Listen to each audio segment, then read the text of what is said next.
What's up, y'all? Greetings. Hey, Sydney. Aquaba. First live. Yay. Hey. She on. Okay, I see you. What's up? Living my best life in Ghana is here. I got some guests tonight. Y'all say hello when you get in the chat room. Everybody say hey. Early bird get the worm, Sydney. What's up? What's up, sister? Yeah. Yes, we have some very good stories ahead of us tonight. Sydney, what's up? We gonna wait for a few more people to get in the room, get to the live.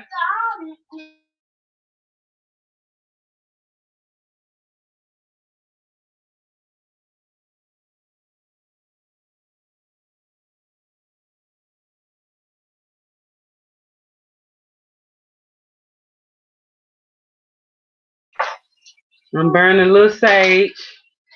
Burning a little sage for the time. Make sure everything is clear.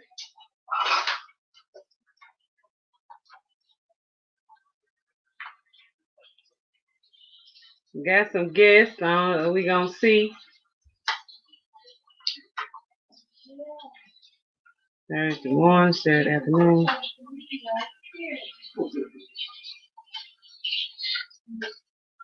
Hey, hey, who else we got? Who else we got in the chat? We live. We are live. Welcome, welcome, welcome, Aquaba.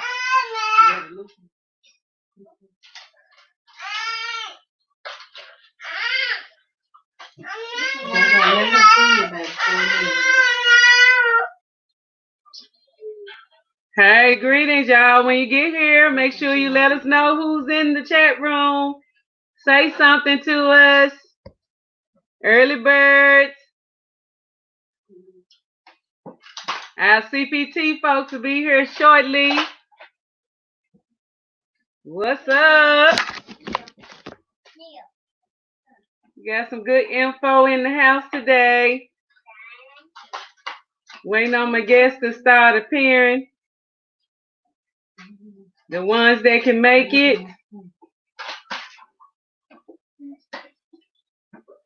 What's up, y'all? What's up? Who else we got? You bought some sage too, Sydney. Oh, you on point, sis. On point.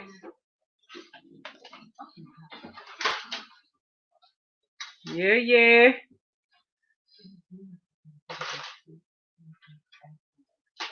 Who else we got here? I see some more people here, but nobody's saying anything yet. Come on, let us know you here. We geared up for Ghana today. Geared up. We ready to go, but we need to know the tools and the tips to get there. Yes. So y'all say hello and greetings to everybody in the chat. Anybody that's just watching, make sure that you say something so we'll know who you are.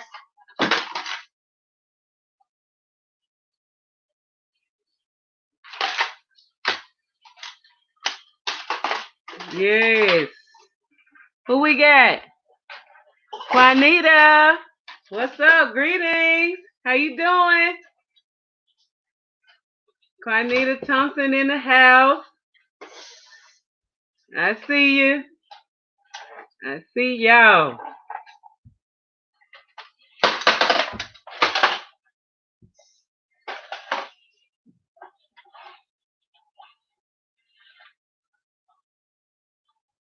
Everybody must be eating dinner, doing something.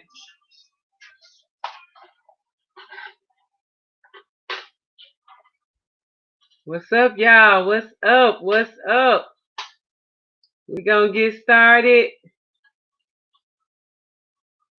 I want to talk about That first trip to Ghana, what that entailed, and how it was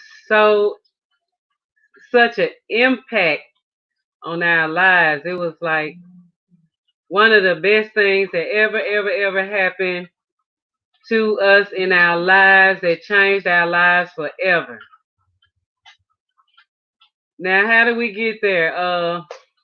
Let's start off with how did we actually get to Ghana for the first time? That was the end of 2006, the beginning of 2007. We went New Year's Eve, 2006, and we stayed for about 3 weeks. Um, and it was such an experience. And that's been a long time ago. Here we are in 2020, and that has been some time ago, and it has impacted our lives forever for the better. You know what I'm saying? And I'm just excited because I know that a lot of y'all are going to get to go one day. We all going to get to go there together, be on the other side together, and we're going to enjoy ourselves right there in the land of our ancestors. Make sure y'all thumbs up when you come in. If you're not a subscriber, go ahead and subscribe. Tell everybody about living my best life in Ghana.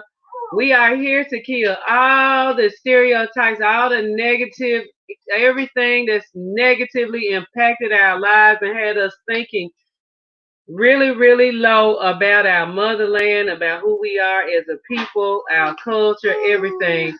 We are ready to change that image, and we are doing it. We're doing it already. It's already in motion. We need to know the truth about where we come from. All races of people know where they come from and who they are. You know what I'm saying? So now we have got to do it together. We got to disseminate that information together, and we have got to make everyone aware that we are strong people and we're no longer going to accept the negativity about being African. Okay?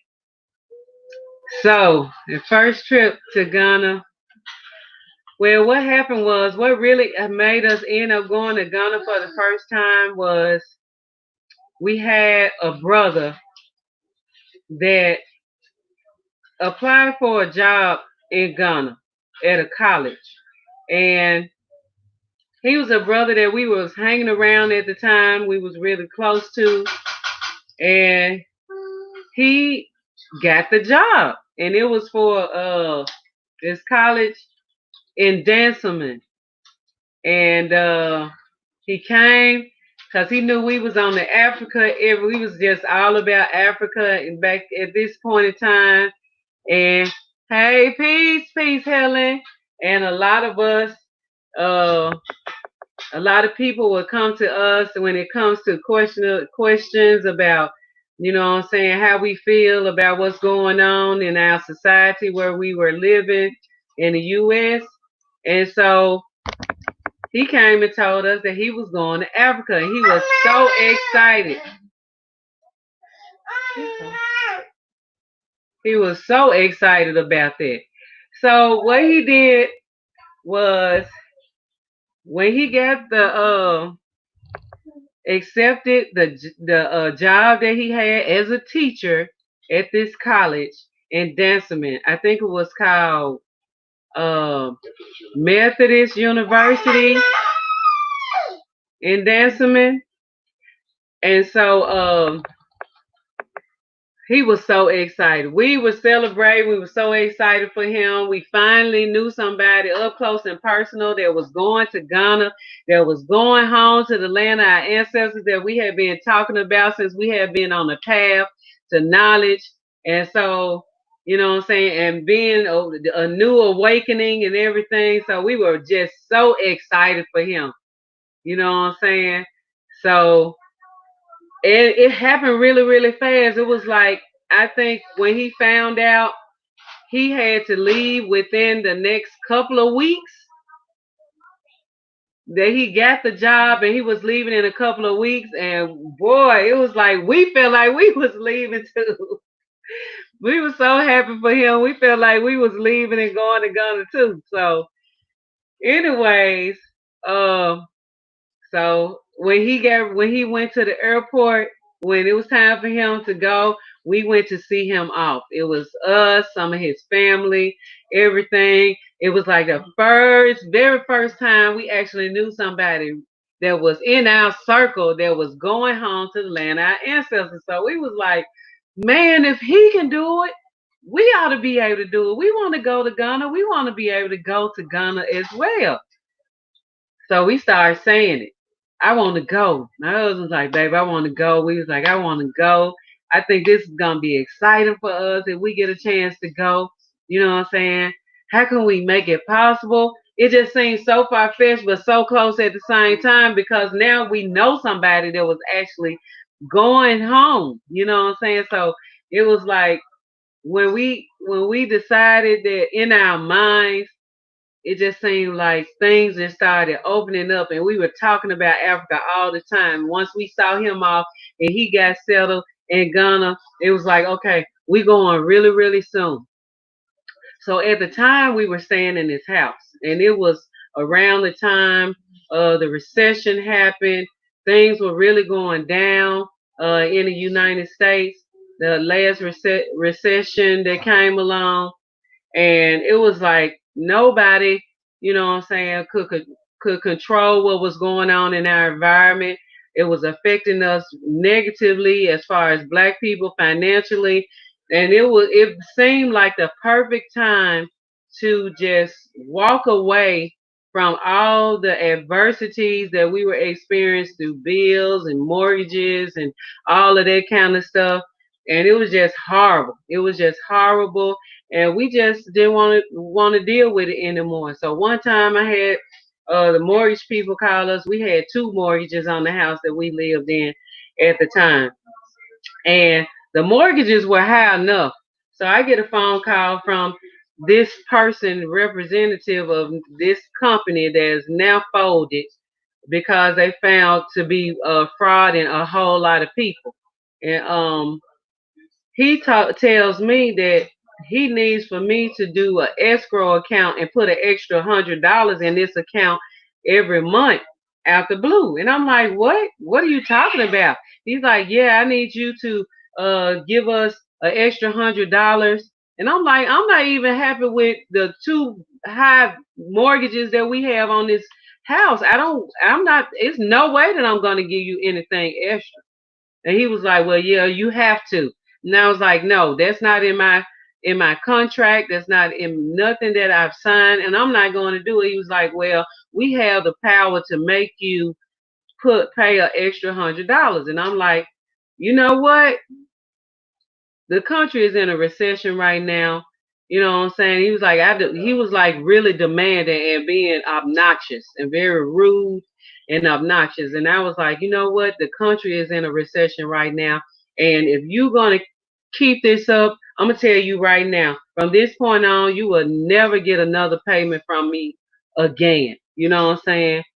And from now on, instead of calling me, you communicate through mail. You send whatever communication you want to send to me, you send that through mail because I don't want to talk to you no more. And I don't want you calling my phone anymore.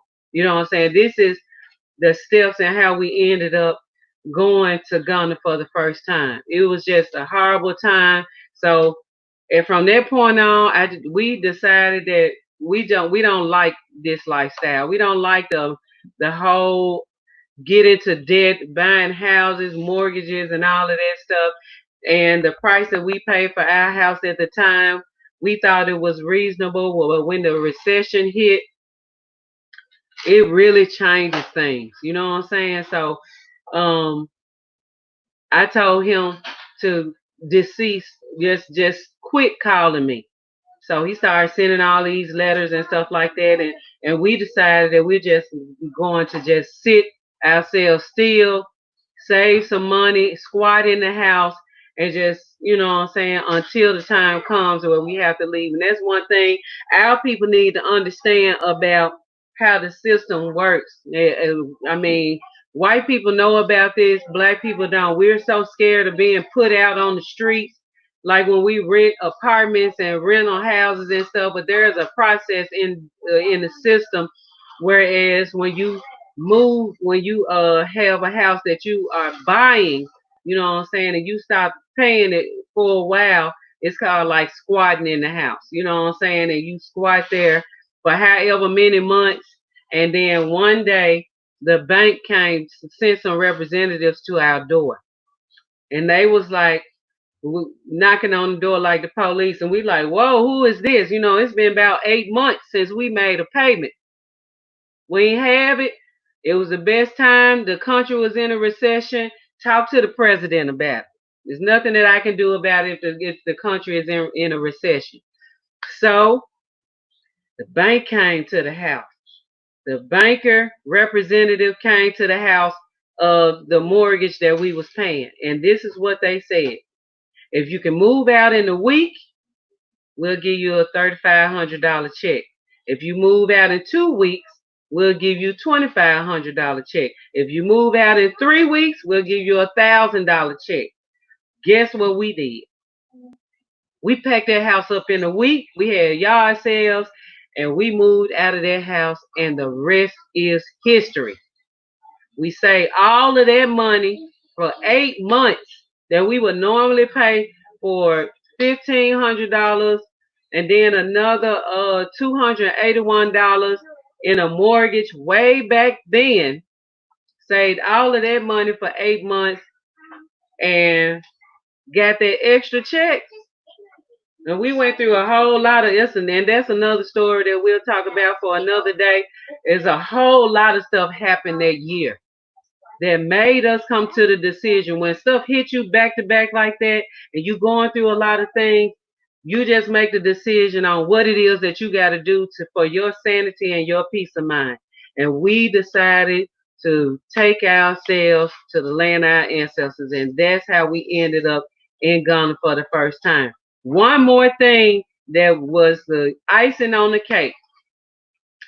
So, a brother of ours at the time, he went to Ghana for his graduation gift. He blessed himself to go to Ghana for the first time for his graduation gift. And he came, he went to Ghana, came back, and the man was like, look, I'm going to Ghana. I'm selling everything. I'm going to have a sale in a couple of weeks or less. And he sold everything in his house to get to Ghana to stay. And that was 2006 when he went. So he sold everything. So we ended up buying books from him. We got this authentic African screen, wooden screen that I still have to this day that we got from him. And um and he had a car as well. We bought that from him. And I think we was like the biggest buyers. He gave us so much extra stuff because we really was supporting his move back to the land of our ancestors. So he went on ahead and had sold everything and took whatever else he had that he was taking with him in his luggages, and he moved to Ghana. But before he left, he gave us this book.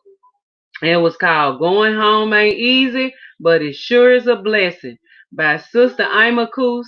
And she lives in Itire in Ghana in Cape Coast. And she's one of our inspirations and our elders. We read that book so fast. And once we read that book, that was the icing on the cake and how we ended up in Ghana. So that's the story. That's how we ended up in Ghana. It was such a revelation in our lives for us to go.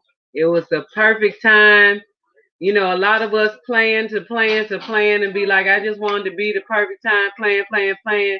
That stuff really fell into place. It really didn't happen in a way where you know what I'm saying, playing everything out. And I think a lot of us, we overdo it, and it kind of make us stagnated and kind of keep us from moving on what we want to do.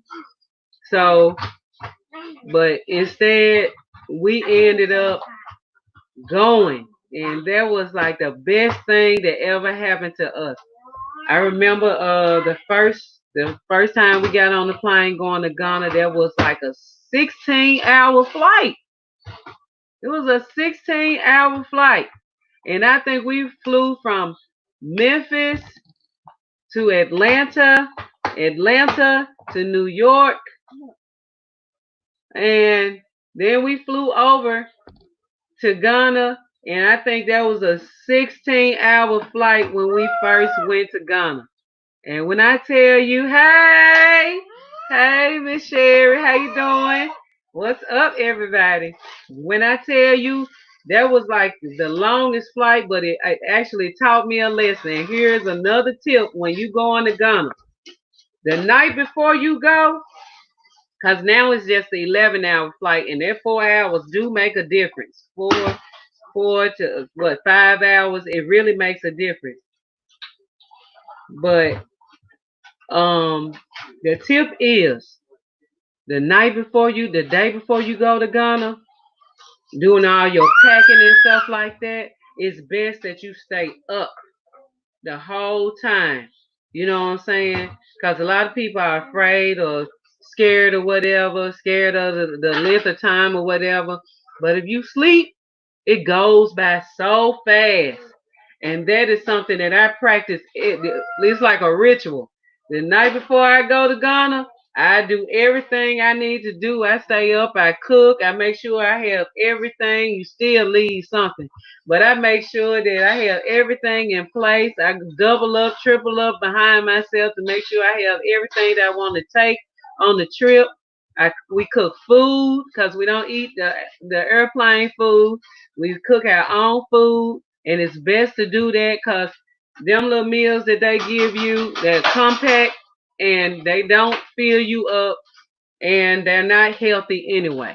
So if you want to make sure that you have something, it's best to make sandwiches. You know, we do all types of uh I do veggie pizza. I cut it up, put it in the big gallon bag. We do wraps. I've done vegetable wraps before. Uh, Sandwiches, veggie sandwiches with vegan sausage or veggie burger or whatever. And the night before, I pop popcorn, season it up however I want to. Just everything that you need to do to prepare yourself for the trip. You know what I'm saying? Make sure you have stuff for your ears, which is ear oil. You need to make sure you have a breath spray, which is a peppermint. You need to make sure you have a detox with you, just in case your stomach gets to acting up while you're on the plane, get a bad stomach ache. If you got some colon cleanse or some detox that will move whatever out of your stomach, so that when you get ready to get off the flight, you know what I'm saying, you can have a big elimination. You should do so. You know what I'm saying? These are things that has actually happened to us, whereas you don't have no remedy because you're on the airplane. You know what I'm saying? So you're not at home. You got to make sure you have the things that you need when you get ready to get on this flight. You make sure you have soap with a face towel in a small plastic bag. Make sure you have that. Make sure you have your toothbrush, your toothpaste. If you can find some of those trial size, those 2 ounce bottles of water that you can brush your teeth with, you don't use nothing on that airplane. No restroom water, all that stuff is, well, we can't trust that stuff. So make sure you have access to that. If you bring liquids on your flight, a regular liquid or whatever, make sure you freeze your liquids before you go, because they don't want you to have a certain amount of ounces in liquid. But if you got your liquids frozen when you get to the airport to go through TSA, there's nothing that they can do about it. And that was something that was given to me recently by a TSA agent. So those are the little tips that I think are very important. Make sure you wear some comfortable clothes, like some spandex, not no blue jeans or nothing like that, because after a while, I feel like your legs are doing something, it's irritated or whatever. You need to make sure you have some jogging pants, you know what I'm saying, some loose fitted shirts, a jogging suit. Um, Make sure you bring some comfortable socks. Women, them little fuzzy socks, that's real cushioning. It's good to have that because you're gonna want to take your shoes out, but you don't want just your naked foot out, your naked feet out. You want to make sure you have socks on. Naked feet. Okay. Uh, what you say, Sherry? I do the same thing even for a long domestic flight. I sleep the entire time. Okay. I'm telling you, that really helps. It's been times when we be on the flight and it seems like it's gonna take forever. But if you sleep, you sleep the whole flight and then you wake up and it's like an hour or two left. Ooh, that feels so good when you wake up and you have slept the whole time. Oranges, fruit that you have to peel, bananas, all of that kind of stuff. Children eat anything, long as they can get something when they hungry. If you say I got this, I got that, they'll take it and they'll be happy. So that has worked as well. Uh, huh? Well, yeah, granddad snacks. He makes these snacks for them, peanut butter and peanut butter crackers, and he make his own peanut butter crackers and things like that. And that seems to make children happy when they on their flight. Okay. So y'all got any questions or anything? That was the rundown, everything that I could think about as of now, or what you would need on this flight, on our first trip, how we ended up in Ghana in the first time, for the very first time. You know what I'm saying? Um, let's see. Let's talk about what I was expecting, what we would expect when we got to Ghana, the things that we expected and the things that were a reality for us when we first got there. The things that really stand out for me is when we first got to Ghana is TV still went off. It went off at a certain time. Uh, you know what I'm saying? Like it was for us in the olden days before all this cable TV and stuff came along. TV actually went off. The TV, the media, I mean the stations, everything was black. It was no Europeans on TV back then at all. It was no cable. It was no Europeans on TV back then. That was amazing for us. Just imagine going home to the land of our ancestors and not seeing any Europeans on TV. There wasn't even a lot of radio stations then, but what we saw, it was like, or what we heard, it was just all black. It was just uh, Ghanaians was talking in the native language and Tree. You know what I'm saying? And it was like my first experience of hearing the language, and it was just like music to my ears, and it really made me want to speak the language. It made me want to learn the language, speak the language, be a part of the culture, everything. That was amazing for us. You know what I'm saying? And I saw some things happen, like when we got off the plane, we touched the ground, we kissed the ground, and back then, at this time, we didn't have to go through the thing that they connect to the airplane for you to walk through. It wasn't like that then. They would pull the steps up to the airplane, and they would open the door, and it's normally daytime, a bright, beautiful, sunny day in Africa, and then you smell the scent of Ghana. You walk off that plane, and it was just amazing. I still remember it just like it was yesterday. And it was so long ago, but I'm telling you, it makes such an impression on your brain that it's just amazing. And so, oh wow, hey, give her that, please.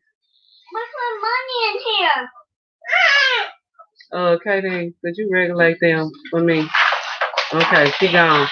Just leave her alone for now, sweetie. Jaja.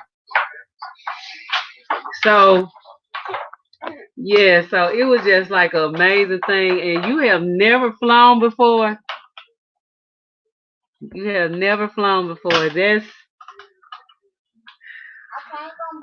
It's gonna be an experience.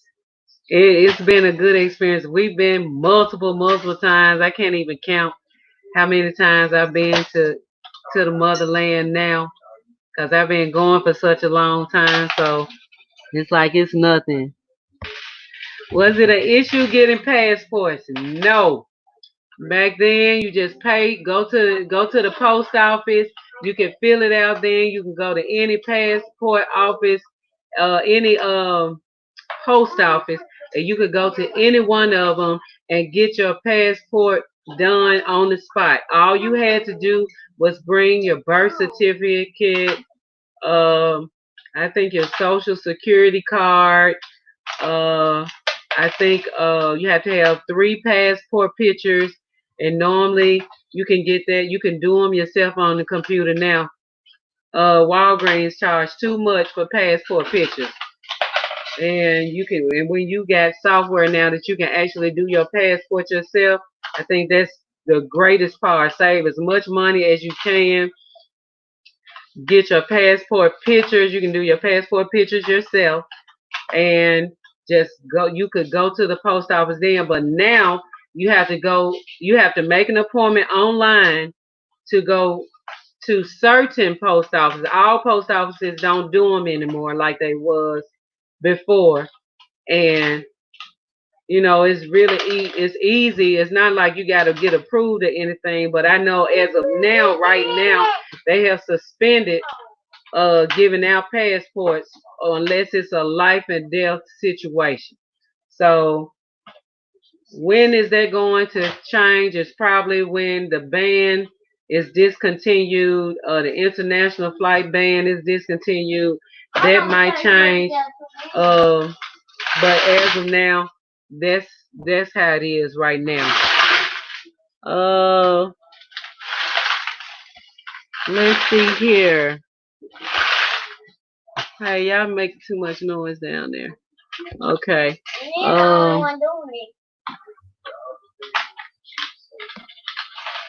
What'd you say, Sherry? Like in some Caribbean countries? Okay, Sydney, you already been to Barbados?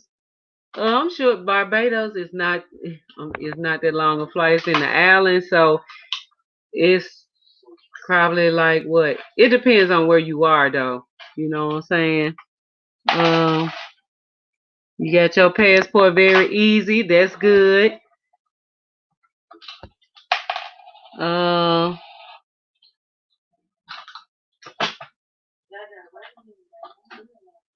oh wow. Actually, Jamaica was the first place that we went outside the U.S. That was the first place we went. So I love the islands as well. And Jamaica reminds me so much of Ghana. Shout out to our Jamaican family. Whether you in Jamaica or wherever you are, shout us out to y'all. I love Jamaica. For real. Did you bring your own herbs and tinctures to Ghana? I sure did. Thank you for reminding me about that. I did speak about the ear oil, and I did talk about the detox. But yeah, we are herbalists. We have our own website on WeBuyBlack.com. Check us out. Nappy by Nature. Nappy spelled with an I instead of a Y. Could you come and get them, please? You're the only one doing it. Jaja, it's you. I just. So, yeah, we bring gallon bags of herbal packs that we make combination packs ourselves. And if you check us out, you will see our combination packs. We bring multiple different because you just don't know. And especially when you have children with you, you got to have stuff for them. And we don't use any medication whatsoever.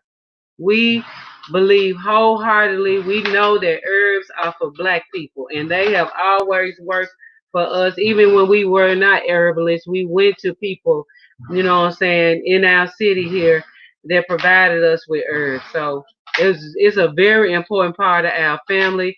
I would recommend, if you can't buy any, then you just invest in some main ones to have, like elderberry, serve for children. Grown people can take elderberry. And we recommend, when you get ready to go to Ghana, that you get on you some graviola, which is the same thing as soursop powder. You can get it in a capsule form. It's good to build your immune system. If keeps your immune system up to fight against malaria and any type of colds or sickness that you might run into traveling. Okay, 3 hours from Indy to Florida, then another 3 hours from Florida to Barbados. Oh, okay. Hey, Kwame, greetings. Welcome. Welcome. Good to see you. Good to see you here. D Israel. Okay. What's up, D Israel? D Israel in the house. Thank you for being here. Y'all gone? Okay, come get us some sugar. Okay. Mwah. It's Zola. Hey.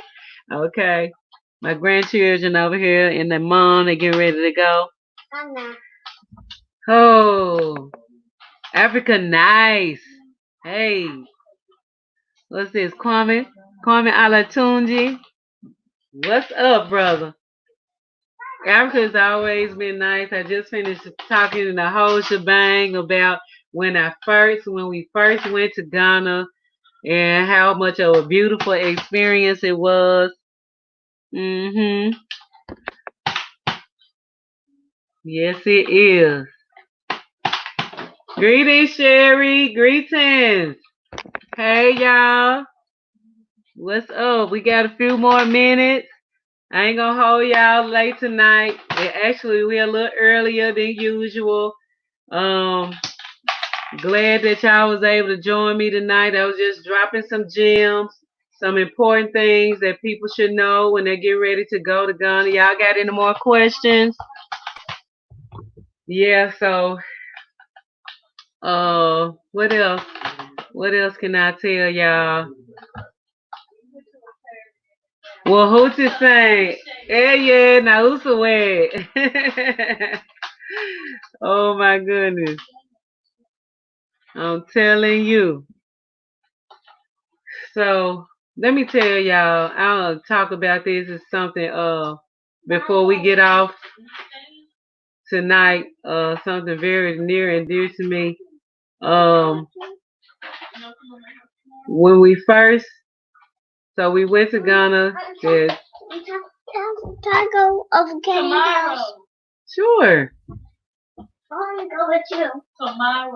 So let me tell y'all about what I was finna say. Now we always talking about when you going in business in Ghana that you need a very special, trusted person that you can rely on, and you get that by the people that you draw and come in contact with that feed off of your vibes and you feed off of their vibe. This is true. The type of person that you are genuinely, and if you're a righteous woman or a righteous man, you're gonna draw people towards your way because of the energy that you possess.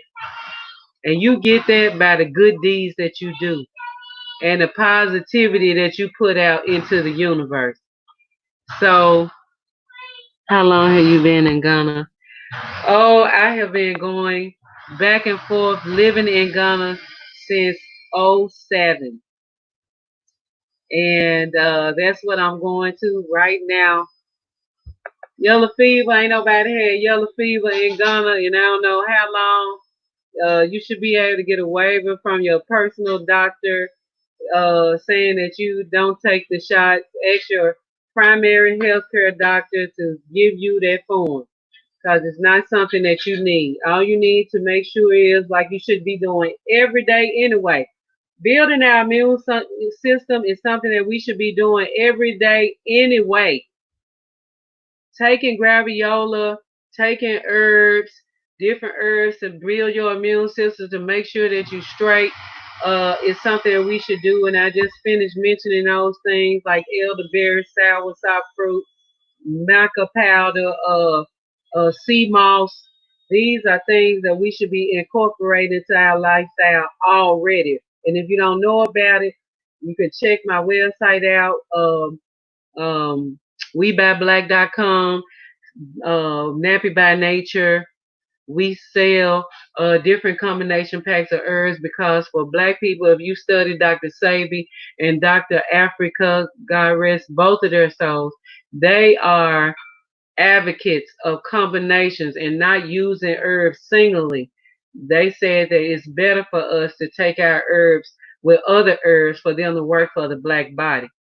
So that's why we recommend that you use these herbs to build your immune system. There's a lot more, and we will do a special video of those herbs that you need, or the things that you need to be putting into your body, or how to live more healthy. When you get ready to relocate or move, make a move, because our immune system is built for America, you know what I'm saying, or wherever you are in the world, that's what your immune system is used to. And when you move to the land of our ancestors, it's some things that you're gonna have to get used to. Your immune system will have to get used to being in other places. That's why you should make sure you keep your immune system up. Keep it tight. Make sure you take your herbs. Drink plenty of water. Get out and exercise. You know what I'm saying? Get your sunlight every day to build your vitamin D up in your body. You know what I'm saying? Meditate to get your third eye open and make sure you're going in the right direction. Do different rituals, so on and so forth, that has to do with African tradition. You know what I'm saying? Burning your sage, burning your frankincense and myrrh every day. You know what I'm saying? Before you make moves, talk to the ancestors and the creator to make sure that it's the perfect time. And know when things happen, some things happen, it's for your benefit. You know what I'm saying? To keep you out of harm's way. T Rich, what's up? What's up, T Rich? What's up? Welcome, welcome, welcome. We down to our last little time here. Tell them you are allergic to an ingredient in the vaccine. You are allergic to an ingredient in the vaccine. Nobody should be, um, you need to research the vaccines for yourself. Any vaccine, yellow fever, malaria, uh, it's some other ones. We met a couple a long time ago, and we mentioned this before on one of our trips.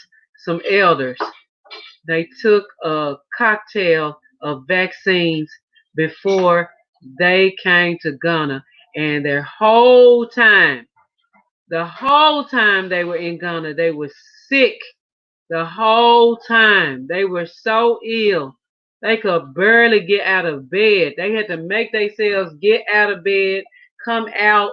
We were staying at One Africa one time together, my husband and I and her, and it was a sister and her husband, elder couple that we met, and they were from Nashville, and we met them, and they were sick the whole time, their first trip in Ghana, and that was really, really crazy.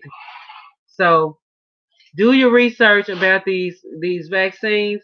We as black people shouldn't be taking or putting any type of foreign material in our bodies, especially stuff that can lay dormant and harm you in the long run. All right. So it's been good. It's been a blessed evening. Thank y'all so much for subscribing. Thank y'all for all the love that y'all show.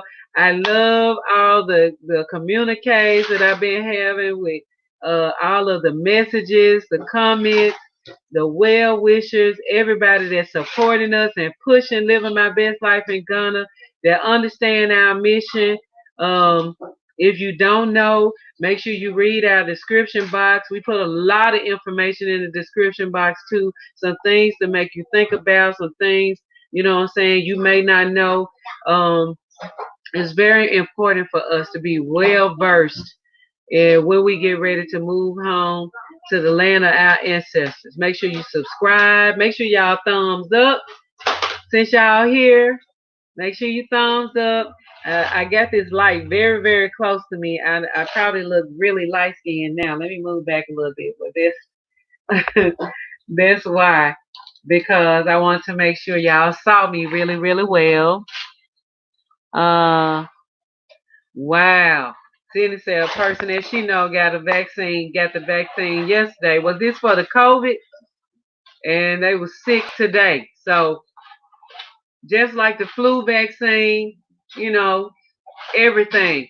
We got to reevaluate the people that say they have our best interests in heart. They really don't. So we have to reevaluate everything that we're doing, everything that we're allowing people to do to our children, because just because people have been doing it for a long time, it does not make it right. Sometimes people think, well, we've been doing it. I've been eating pork my whole life. Grandmama and them ate it, so and so, so and so. You see what these Chinese doing to the food, how they are. It's not sanitary from the very beginning. A lot of our food is shipped from China, a lot of stuff, and we have got to be very watchful and careful because we have a new silent enemy on the rise, and they have been lurking in the background for a while, hiding behind Africans, pretending that they are working in our best interests. Guess what? Dr. John Henry Clark, if you don't know him, watch his YouTube videos. He said, we don't have no friends. Africans don't have no friends. While we around here talking about the black, the brown, and the yellow people and all this stuff, y'all, you better get up on the info because we don't have no friends. We got to think about ourselves. We got enough work to do within our own people, in our circumstances, in our families, in our own homes, in our own circles, that we don't have time to be having no empathy for nobody else and including anybody in our struggle because we go through enough and nobody speaks up for us. Nobody. Even certain organic produce tastes different in America. Our food is horrible. It's true. When we were in Ghana, I'm telling you, everything we ate in a few hours, it came out the other part. It came out the other side. It's true. We truly don't know what's going on with our food. That's why so many of us are getting the green thumbs, green fingers. We are putting our hand in the soil, in the black soil. Let's just say the black soil. We getting the black soil hands, and we putting them down, and we are taking care of ourselves. We starting to grow our own food. I was looking at some videos of how to garden real fast, stuff that harvest really, really fast, and it's a brother on there, and I can't think of his name right now, but I'm seeing that the views for gardening, self gardening, and quick gardening have gone up tremendously. If you just check that out, people are really watching and starting to plant food. And this is a revolution for us to be planting our own food. I'm telling you, this is dynamic. This is what we've been saying and what we've been preaching about is coming to pass now because of the circumstances. When people fail to organize themselves, circumstances will. And this is what we're seeing. A lot of people are planting food in their windows, outside, in their gardens, behind their houses, on their apartment balconies, everywhere. I'm just so proud of us as black people because our light is turned on. It's really on. Let's see. Hey Frank, greetings Frank. Powwah is cooking dinner. He's not here tonight, but he hears me. Baby Frank said, "What's up? Greetings." He said he's coming. Greetings from Germany. Wash hands. Wash hands is something that we don't have to say as black folks. You know what I'm saying? We are the clean ones. The people that have a history, and we have already been talking about this for a long time.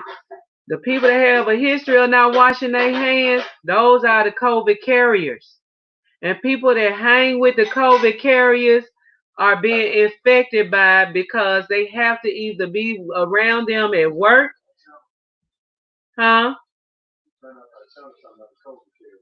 I mean, it's the truth. A lot of people don't want to hear the truth, and it's the truth.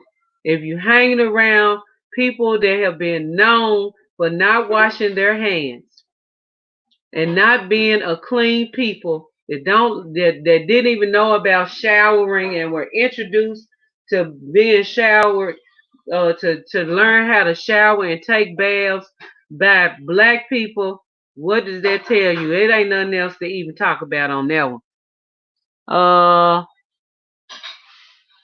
What you say? Lee Farmer 75 is a great gardener YouTuber. I learned how to garden watching him. Okay. What's up, Juanita? What's up? That's right. Put them out there. I started my sweet potatoes through Lee Farmer. Okay. That's what's up, y'all. See, that's what I'm talking about. All of us are on the same vibration. We on the same page. So that lets you know we are headed in the right direction because all of us are doing the same thing. And we all are on the same mindset. That's the same thing when it comes to Kwanzaa.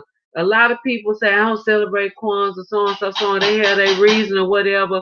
But you have to look at the spiritual sense behind Kwanzaa and what it really does for the universe when everybody is saying the 7 principles of Kwanzaa and what it really means to us as a people that we want to change the way we have been terrorized and changed into these people that we don't care for our own.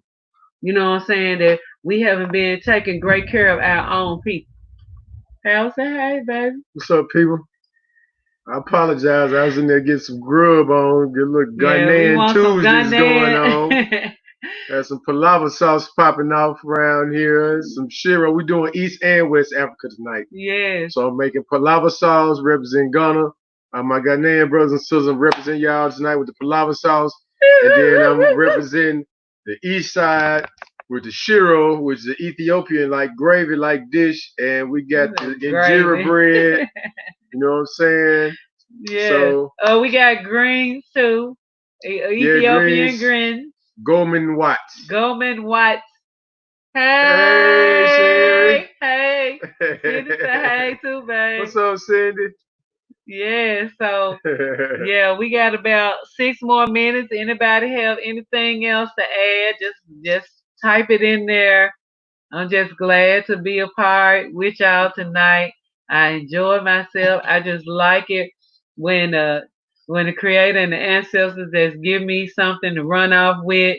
Did you hear me in there talking? Yeah, yeah. Did I cover a lot, most of everything that I need to cover? Yeah, you did. Okay. You did pretty much, yeah. So yeah. Juanita Thompson, hey, what's up? What's up? Everybody saying hey. Yeah, I'm sorry I missed everything tonight, y'all, but I was cooking. Yeah, we're gonna be doing some U.S. African kitchens real soon, where we'll go in the kitchen and do some recording, so y'all see how we eat right here in our own kitchen here in the U.S. as well. We did the Ghana kitchen with Ata Kwame and we cooked, you know what I'm saying, some very good dishes and stuff like that. So we'll be getting ready to do some of those real soon when we start planting in buckets and stuff like that. We're gonna do that as well. Frank say, I told okra stew super. Hey. Oh. Frank, let me tell you something. I told Kwamina. Ooh, that brother can burn in the kitchen, my brother. Yes. He sent us a lot of pictures of some food that he cooked on yesterday. I told him to pack all of that stuff up, freeze it, put it on ice, and send it overnight. He's like, Mommy, I will do it. Kwame said, which part of Ghana are you staying at? We were in Accra. Yeah, we was staying Achimota over Achimota. about Ofanko. Second barrier. Second Powwah. Berry, second Powwah. Yes. We've lived all over Ghana. All over All Ghana. over We've Ghana. lived there. We love knowing our way around. Love knowing. T Rich, hey. What's, Let me cut y'all, baby. yeah, it's cool. Yeah, we lived all over that joint. I love Ghana. It's liberating when you touch down in another country, another African country to be specific, and you can get down and you know your way around. Yes. I remember the days when I first went to Ghana, like the first time we ever went to Ghana, I was like, man, I would never drive here, and I would definitely never ever learn my way around. And that has proven to be untrue. I know my way around, and I know how to drive in Ghana. Okay, another thing, a plus, and I think the Jamaican culture or the Caribbean culture and Ghana or Africa have this in common. Now, when we first got to Ghana, there were no street names. It was none of that. It wasn't no street lights. I'm telling y'all, it wasn't none of that. But when people give you directions, they use landmarks. Go down here, pass left, straight. Straight. Then they throw their hand straight out. Straight. That means go that way. You will see yellow MTN there. The man said credits. From there, you pass right. You do like that. Pass right. Go like straight. Go straight. And I guarantee if you follow them directions, you'll find your way where you're going. That's a guarantee. It's guaranteed. If you get some Ghanaian directions and Jamaica, they do the same thing. Yeah. It's just like that. The directions was landmarked. The same way. Throw their hand up there, and you look down the road. When they do their hand like that, you look down the road like this. Sherry Bumper said, I would learn my way around, but y'all don't want me in those Ghana streets. I learned how to drive in California. Look, that's why I grew up in California too. I grew up in LA too. Yeah. Let me tell you something. Ghana driving? Ooh. Sister, let me tell you something. It's like controlled stunt driving at the same time. But you don't see a whole lot of wrecks, but you see wrecked cars on the side of the street. So put that one together. You know what I'm saying? It can be rough, but you check my PhuCha. I love y'all. Yes.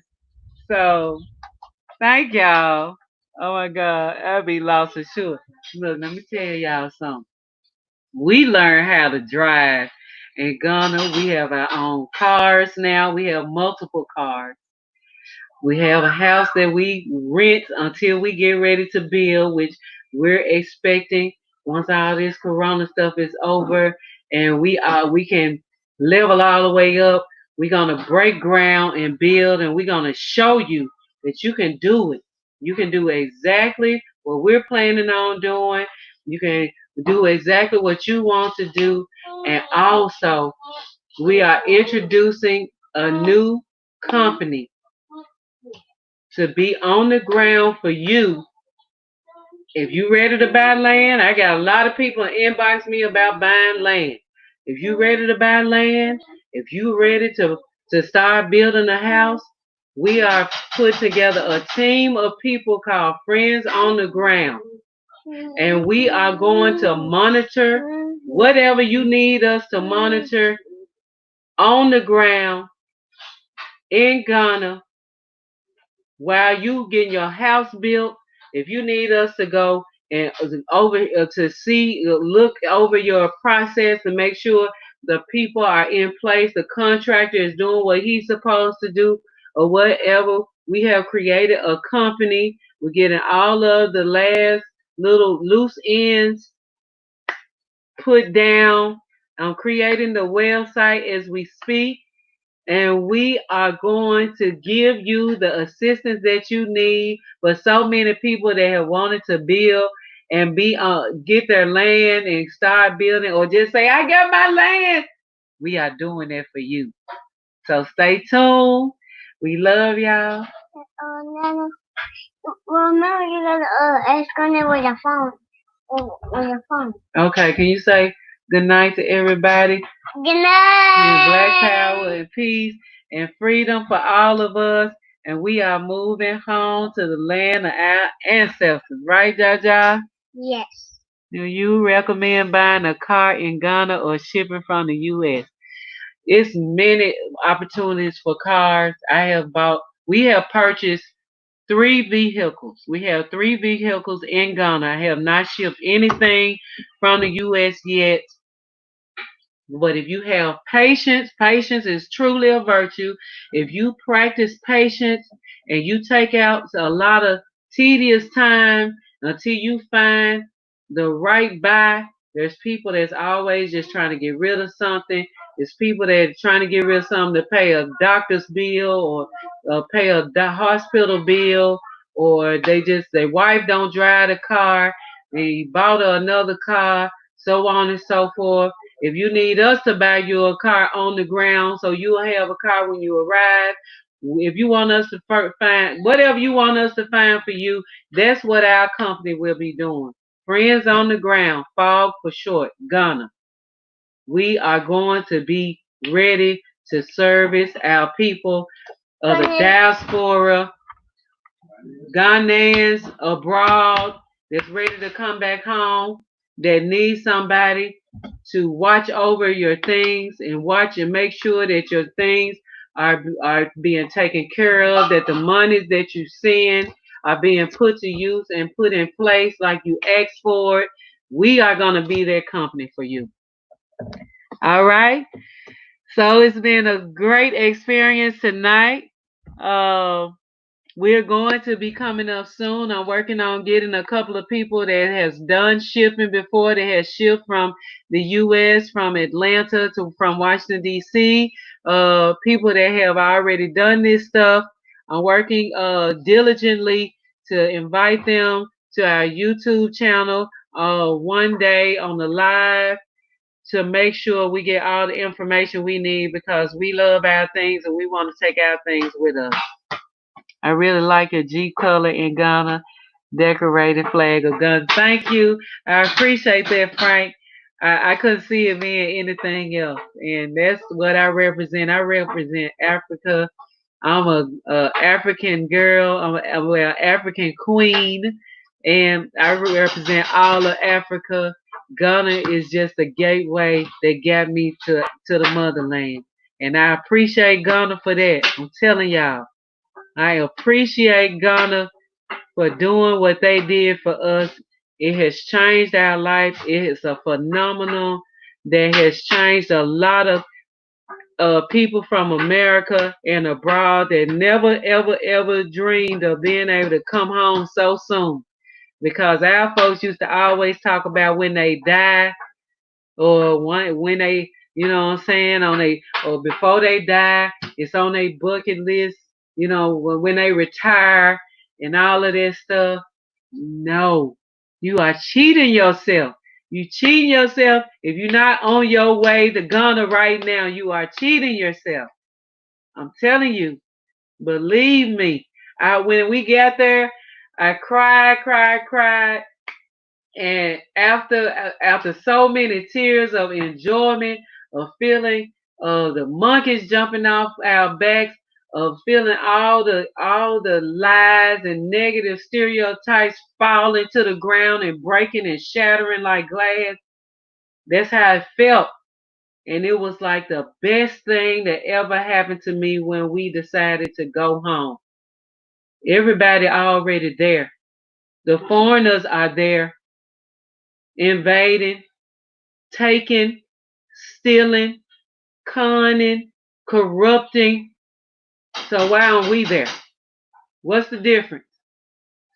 They get to have all the best of all of our resources and we can't? No, no, that's not good enough. Okay. Hey, Coletta, greetings.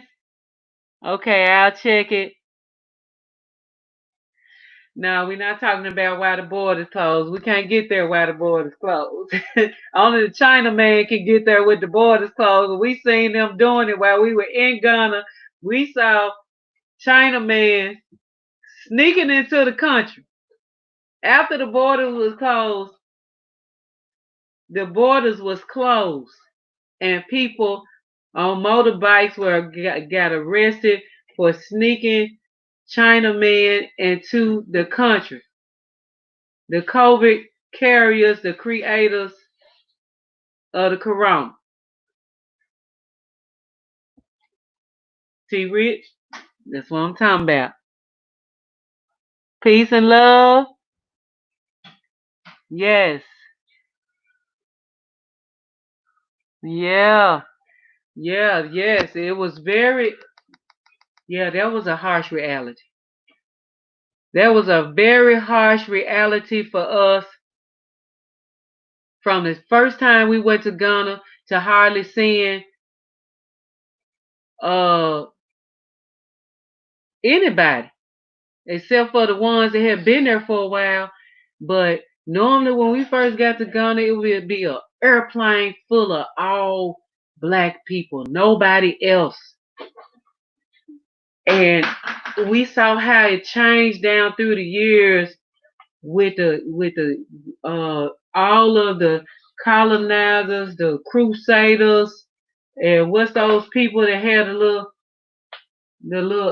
women that dress in the little conservative clothes, and what's those people? I mean, we started seeing them all Amish, not Mormons the and Amish. Amish. Not when the Amish. It was. We seen the Jews with the Yeah, little seen Jerry them. curl curly curl thing. We saw a lot. We just did not. That was a harsh reality for us because they told us that it wasn't something that we would want to do, but they was there. Wait a minute, going to Africa. Yeah, they told us that we wouldn't want. Don't go. It's flies everywhere. It's famine. It's hunger. And so on and so forth. But they didn't tell us that they are the ones that's creating those conditions and going and pouring toxic waste all on the farmlands and stuff where people lived and causing that type of thing. What you T. think? Rich say, I went to the Volta region and saw a mountain where they owned the land and also had fish farms on the river. Was it the Akansumbo River? And the land was the Aquafilm. land not Aqua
Hey y'all, we just had something real strange go on, but we wanted to come back and close this out.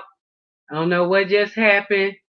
I never experienced that before, but we thank y'all, appreciate y'all for hanging out with us tonight. I hope we inspired y'all. I hope we killed the negative stereotypes about our people, about our land, about our culture, about our customs.